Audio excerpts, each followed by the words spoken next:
Jamie cowered momentarily behind Marjorie, hugging her leg like it was an area of safe hiding. Marjorie looked down at her charge, gave a motherly smile, and continued up the stairs. I told you things were going to change if you didn't stop regressing. I never thought we would need to do this, but it's for your own good. With that, Marjorie pushed open the door to Mary's room. Jamie stood in the doorway, his mouth wide open in a state of shock. The beds were gone. In its place was Mary's old crib and changing table. You can't be serious. I'm not going to sleep in a crib and use a changing table as a baby. Marjorie calmly discussed the issue with Jamie.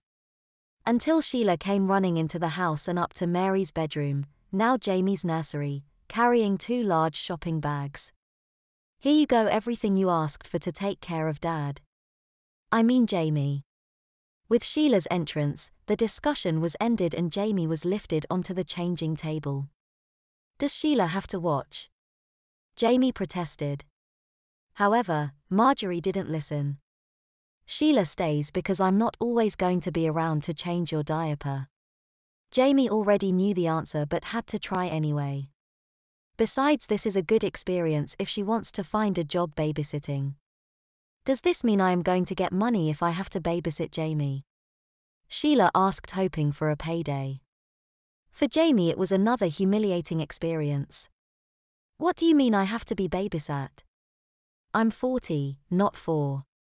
This is ridiculous. Marjorie looked down with a sympathetic smile on her face. Actually, honey, you're not 4 but more like 2.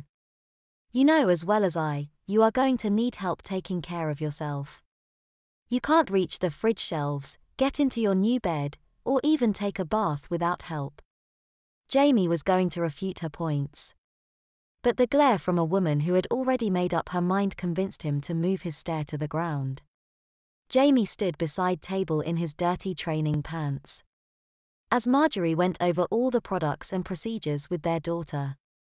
It took about 5 minutes as she showed Sheila where the diapers, baby powder, and other products were kept. It was a long 5 minutes. However, it gave Jamie time to adjust to his new surroundings. Everything in the room was huge and he was truly dwarfed by all the furniture in the room. Even the rocking chair in the corner would take a great effort to scale. Looking up at the crib, he could see a stuffed animal between the bars. On the backboard, a painting depicted a bunny rabbit wearing overalls that bulged around the waist. Obviously, it wore a large diaper that would relate to the occupant of the crib. Jamie shuddered at the thought of waking up to that image every day. How could I have been so stupid to have picked a crib like that for our kids?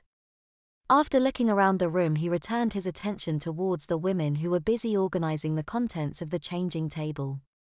The table was rather high, at least by a 2-year-old standards, and was amazed by how much stuff was kept on the shelf below. Finally, the women stopped and looked down at Jamie. He was feeling very small right now. Sheila easily hoisted him to the table without trouble and he sat there in his wet training pants that were cold and uncomfortable.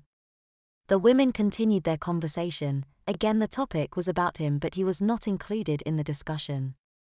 He listened intently and cringed when another baby product was removed from the bag. I'm not going to be needing any diaper rash lotion, 'cause I can still use the toilet. The 2 women looked at each other and smiled. Okay, sweetie, but let's just put it down here just in case.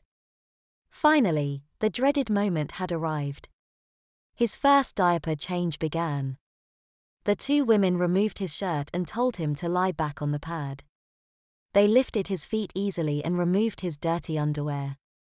Jamie looked up at the ceiling, closed his eyes as the cold wipe caressed his bottom. He shuddered at the chill and knew he would never get used to the wipe down.